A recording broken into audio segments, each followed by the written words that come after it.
everyone, and welcome to this week's edition of the Comic Shop Adventures, my weekly excursion where I leave the homestead here at Athleticgeek HQ in search for my bounty of comics, graphic novels, action figures, collectibles, and all things in between.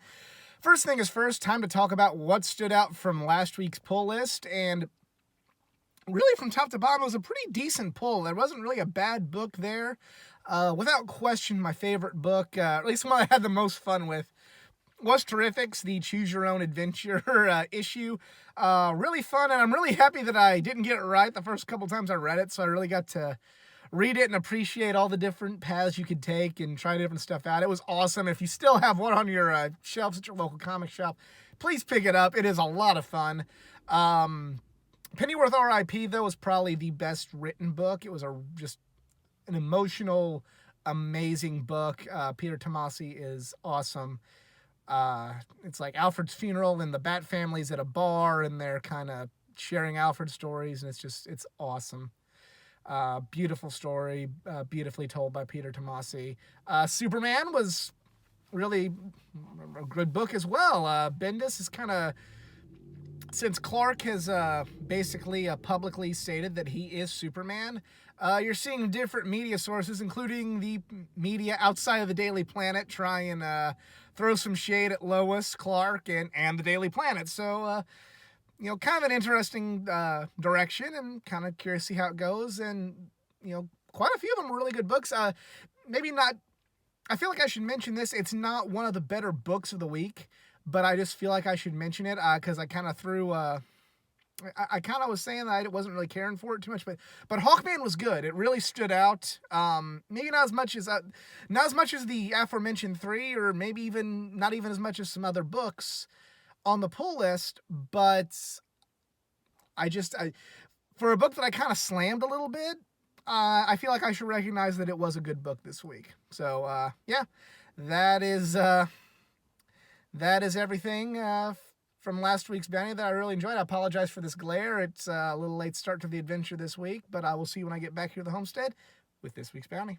Hey everyone, I am back here at the homestead, right here at Athleticgeek HQ. Got quite the bounty this week, so let's just jump right into it. First up, we have Daredevil number 18, part 8 of the Through Hell story arc. It's a good little story arc. I'm kind of getting tired of it, though. I'm kind of getting to the point where it's like, okay. And that isn't me saying that it's bad. It's just kind of, I hope it wraps up soon before this arc jumps the shark. But nonetheless, it's still a book I enjoy, and still one that I hope to continue to enjoy. Daredevil, number 18. From there, we go to Deadpool, number 3, Kelly Thompson. Getting ready to kick some more ass with this book. Yeah, I liked the first 2 issues. It really just, it really hasn't been really a whole lot of bad Deadpool since I've regularly added this to my pull list, even before I started making a YouTube series out of this. So, yeah, she's one of my favorite writers, and especially with the stuff that she does with mutants. And, great stuff. First 2 issues. Hopefully it continues. Deadpool, number 3.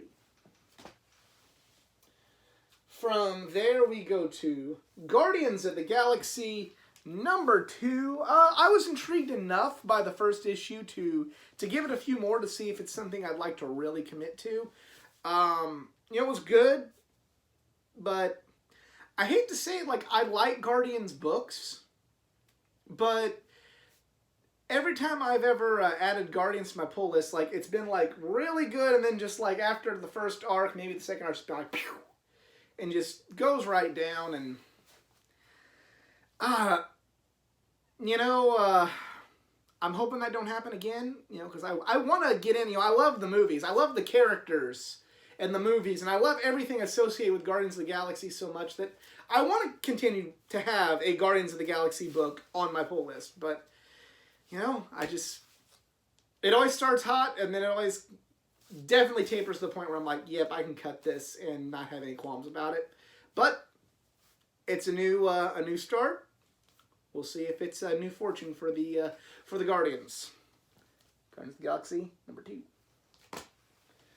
From there, we go to Marauders #8. And, you know, it is what it is. They're doing some interesting stuff, but it's just, it's still clearly the X book that I'm interested in the least. That's on my pull list. I mean, there were several books that I read and I'm just like, yeah, whatever, I'm done with it. I do like how we're getting a lot, you know, like, as you can see on the cover, I like how Storm is a big part of it. Storm is one of my favorite characters. But, you know, it is... I get excited whenever, you know, it's time for Excalibur. I don't quite get as excited for Marauders. You know, but we'll see where it goes. Marauders #8. We now get into Flash Forward #6. This is the conclusion to this mini-series involving Wally West, the ascent of Wally West. I haven't liked it, really. It's the final issue. You know, I understand what they're trying to do. And if it means that Wally gets to regularly be part of comics after they kind of botched it with Rebirth, that's A-okay in my book. But I don't feel like that's what they're going to do. And I haven't felt like that's what they're going to do. And I haven't liked really what they were doing. You know, for all the shade I throw at Marvel, I'm going to throw some at DC right now. They fucked that up royally. Yeah, and I don't feel like, you know, if this would have ended up, call me a fanboy, call me whatever you want. This could have been a mediocre miniseries if it would have, in my opinion, if it felt like it was leading to just Wally coming back and being fine. Hey, I can live with that. I feel like it's a poor to mediocre miniseries, and Wally's not coming back. I don't know. You know, I haven't read this yet, so I don't know if, you know, maybe he is. Maybe I'll in the car on the way over to the shop next week, I'll tell you he came back and, you know, huzzah, everything's great. But I don't feel like that's where they're going. I don't feel like they're going to be using Wally in the way that a lot of us fans would like to see Wally used. So it's just kind of all for naught. And that's disappointing. But whatever. Flash Forward #6. From there, we go to Jimmy Olsen, #8. These are fun books. Matt Fraction's awesome. They get a little hard to follow. Excuse me. A little hard to follow because there's several mini stories that continue into one another in the next issue. So there are times I got to read this one a second time in order to fully understand it, fully get it, and fully appreciate it. But it is still, you know, it isn't as good as the Hawkeye stuff, but it is kind of what I liked about the Hawkeye stuff being put onto Jimmy Olsen. So, in a sense, that's kind of why I like Matt Fraction as a writer. So, there you go. #8 of 12. Hey, why not? Jimmy Olsen, #8. From there, we go to Batman, #89, and it says the Rogues are united. And, I mean, that's kind of an old school trope, but it's one that hasn't really been used in quite some time, and probably hasn't been used with a writer like James Tynion IV. So, I want to see what he can do with this. I want to see if we're going to have an old school, childlike trope of all essentially the Batman version of the Legion of Doom coming against Batman. Hey, I'm all for it because I know what kind of respect that he has. And I know it takes more than just respect for the characters and respect for the lore. But I know what kind of respect he has for those type of old school stories. But how he's able to use that respect and modernize it. He's done it before. Let's see if he can do it again. I'm pumped up. Batman, #89. From there, we go to Nightwing, #69. Dick Grayson has amnesia, so he's Rick, R-I-C, like Ric Flair, Grayson. I'm wearing him on my shirt.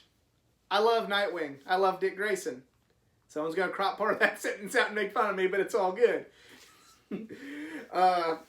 But I just haven't been able to get into Jurgen's run. And every time I think of it, like, I'm like, ooh. It's like, ooh. The Court of the Owls looks like it's getting ready to, arc's getting ready to conclude. I just don't like what they're doing with the character. You know, call me old-fashioned, call me lame. I didn't like when Otto Octavius, his mind was in Peter Parker's body. I didn't like that. I don't like amnesia Dick Grayson. You know, you can say I'm closed-minded. You can say I don't like change. You can say I don't like the status quo to change. That's your opinion, and God bless you for having it. I'm not a big fan of this, but I keep hoping and praying and keeping my fingers crossed that maybe it'll go back to the Nightwing I like, and I don't want to fall out and then it go back and be left in the dust. We'll see what happens. Nightwing number 69. From there, we go to Justice League number 41. Vendetti's run continues. You know, the first book was not that bad. Definitely not as good as Scott Snyder, but not bad. And I want to point out just how awesome the cover is. I really just think that cover looks really, really cool with the Cyborg Superman and how he's got both Batman and Superman by the neck. I just think that's a badass cover. But yeah, we'll see. He's got big shoes to fill, but that's kind of just been his MO. Robert Venditti took over for Jeff Johns after his seminal run on Green Lantern. So Robert Venditti always, and on Green Lantern, he did a good job keeping momentum up. It wasn't, you know, the classic run that John's run was on Green Lantern, but it was still solid. He's in a similar situation having to follow Scott Snyder. Can he keep, you know, I don't know if he will be as good as Scott Snyder on Justice League, and that's with all due respect to him. But he's been in the same situation before, and he's done well with it. So we will see. Justice League number 41. And finally, the final book of the pull list this week is Legion of Superheroes number 4. It's a variant cover. I thought it just looked amazing, so I paid the extra couple bucks for the variant cover. Yeah, this is a good-looking book. I've liked the book so far. Bendis knows how to write teenage superheroes, and that's what this is. It's got me more interested in the Legion. I mean, I'm not like as big of a Legion fan as some of the Silver Age folks that were reading them back then that I meet at the comic shop every week. But you know, I'm slowly but surely becoming a Legion fan, and I've liked the book so far. And you know, hey, I'll quit reading it when it's no good. Legion of Superheroes number 4. Now we get into some more classic books. For the second week in a row, I have some Silver Age books. And I have Action Comics number 314. It's in kind of some rough shape, but it's still a good-looking book. And the cover is just what intrigued me to get it. It was The Day Superman Became the Flash. And I'm a fan of both characters, and that just looked really cool. It's pretty beat up. It's you know, if it was a near mint book, I probably would have paid more than what I did for it. But yeah, oh yeah, it's hanging on by a thread. Yeah, I'm even afraid to take it out because of just how. Yeah, it's bend in the cover there. Water damage. I mean, I hate the comics code too, but someone looked like they erased it. There's stains on the back of it. And the book's just barely hang on. There's a tear. It's beat up, but, you know, this might be a fun read for the small price I paid for it. And, yeah, definitely another Silver Age, fun Silver Age Superman title. Get back in there. Get back in there. I'm probably going to damage it even more. Yeah, I'll do that off camera because you got to be delicate. But it's another fun Silver Age book for my collection. And if nothing else, I have a fun book to read. And keeping with the Superman family, I have Superboy number 154. And again, I just laughed at the cover and got it at a good price. It was a $10 book. I was able to get it for $6. And I just thought the The cover made me laugh, and I'm not trying to make light of the blind, or nothing like that. I just kind of thought that Superboy standing on the street corner with a sign on that says "I am blind," it made me chuckle, and I like the charming Silver Age books like this, so picked up another one. And finally, the last part of the bounty this week is, it's not really comic related, but something I really like. A Johnny Cage action figure. I love Johnny Cage. He is my favorite Mortal Kombat character. He's one of my favorite, like maybe close to the top of all my favorite video game characters. Gonna kind of break the fourth wall a little bit. Did not pick this up at my local comic shop. Made another stop. Made a stop at GameStop on the way back, and they had this. I loved it. Had to have it. It's really cool, like all the little accessories. One has like a little stand that comes with it, so I won't have to worry about this one falling like some of my Marvel Legends and DC Multiverse figures. But it's got like Johnny Cage with a Johnny Cage action figure. So you got a figure within a figure, and then like the like an Academy Award that from his fatality in MK9. So and of course he's got the sunglasses on. This is fucking awesome. I am so excited to get this put up somewhere. Yeah. This, even though I love the Silver Age books and I love some of these books on my pull list, I think this is what got me the most excited whenever I was leaving today. So, yeah. Really pumped up about this. So, yeah. Fine. I've been looking for a Johnny Cage figure for years. So, the fact that I finally found one this week is pretty awesome. But that is it for me this week. Let me know what you picked up at your local comic shop in the comments section below. If you enjoyed this video, please like, share, subscribe for more content, not just from the world of comic books, but from the world of video games, anime, pro wrestling, and all things geek culture. Go like my Facebook page at facebook.com/athleticgeek89 for more content, including every Thursday, my collection comic of the week blog that is exclusive to my Facebook page. Other than that, I'm out. Y'all be cool. Later.